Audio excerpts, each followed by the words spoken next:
Anna Channel de Cambridge School y hoy voy a hablaros de los cambios de exámenes FIRST y FIRST for Schools y Advanced a partir de enero 2015.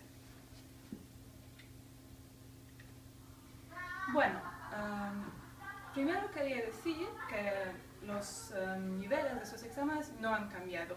Lo que sí que ha cambiado es la duración. Ambos FIRST for Schools y Advanced serán más cortos, lo que hace el examen más ameno para los estudiantes. Bueno, ¿cómo ha sido posible que los exámenes son más cortos? A partir de enero habrá solo 4 partes. Entonces tendremos Reading and Use of English, la parte escrita, Writing, Listening, que es la parte de escuchar, y Speaking.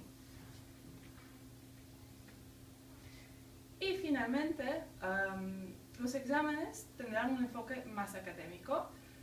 Esto se verá reflejado, por ejemplo, en Writing, donde todos los alumnos tendrán que escribir un essay, que es un texto académico. Y también en Speaking, donde algunos de los temas pueden tratar de vida universitaria.